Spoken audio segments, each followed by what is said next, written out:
अस्सलामुअलैकुम वरहमतुल्लाहि वबरकातुह। उम्मीद है आप सभी हजरात खैर आफियत से होंगे।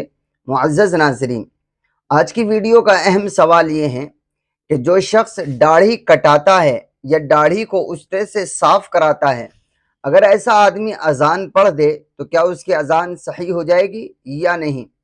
तो देखिए, ये बात हमें अच्छी तरह समझ लेनी चाहिए कि आजकल हमारी मस्जिदों में ये रिवाज बड़ा आम है कि अजान और इकामत जो नमाज से पहले होती है, नमाज खड़े होने के वक्त उसको इकामत बोलते हैं, और अजान तो हम सब जानते हैं।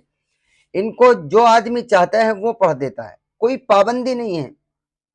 मुझे हैरानगी कभी कभी होती है कि अगर बुखार आ जाए तो दवाई डॉक्टर ही देगा, या कुछ और दिक्कत हो जाए तो उसका माहिर ही उस काम को करेगा।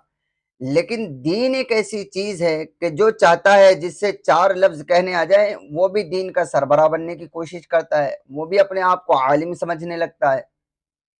तो हमारे माहौल का, हमारे मुआशरे का ये एक अलमिया है कि डर कटा हो या डर मुंडा हो, जिससे इस्तिंजा भी लेना ढंग से ना आता हो सुन्नत तरीके से, जिसका वजू भी सुन्नत तरीके से ना होता हो, जिसे नमाज शऊर के साथ सही से याद ना हो, वो भी इमाम के पीछे खड़े होकर इकामत तकबीर कह देता है।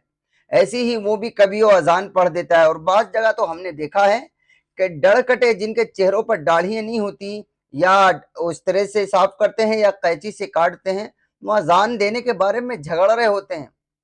लेकिन उनसे ये कहने की हिम्मत किसी की नहीं होती, किसी को तो छोड़ो, इमाम की नहीं होती।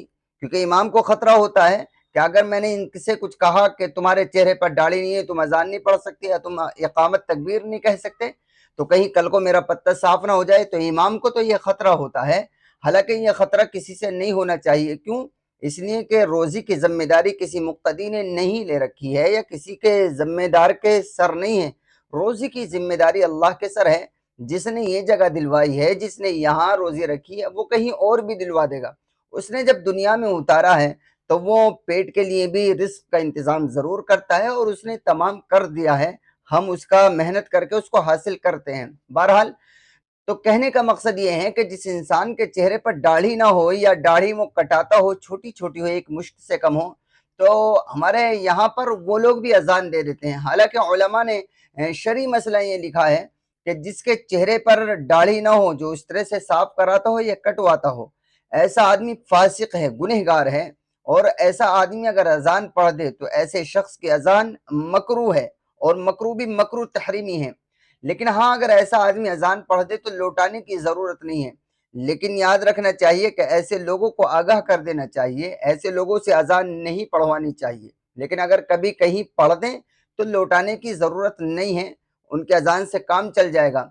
लेकिन अइम्मा हजरात या मस्जिद के जिम्मेदारान को ये दो टोक मौक़िफ़ इख्तियार करना चाहिए कि जो लोग अपने चेहरे पर, अपनी दाढ़ी पर उस तरह लगवाते हैं, या कैंची से, सीजर से जो है दाढ़ी को काटते हैं, एक मुश्त रखते हैं, एक मुश्त से कम रखते हैं, तो ऐसे लोगों से अजान और इकामत नहीं पढ़वानी चाहिए। ऐसे लोगों को इमाम के पीछे खड़े होने की इजाज़त नहीं होनी चाहिए, ताकि उन्हें सबक मिले। और साफ अल्फाज में कहना चाहिए कि ये जगह आपकी नहीं है। आप पहले चेहरे पर दाढ़ी रखें, अजान और इकामत सही ढंग से सुन्नत के मुताबिक कहना सीखें, उसके बाद में फिर अपने इस शौक को, अपने इस जज्बे को पूरा करने की कोशिश करें। उम्मीद है मेरी ये बात आप तक पहुंचेगी और आपको समझ में आएगी।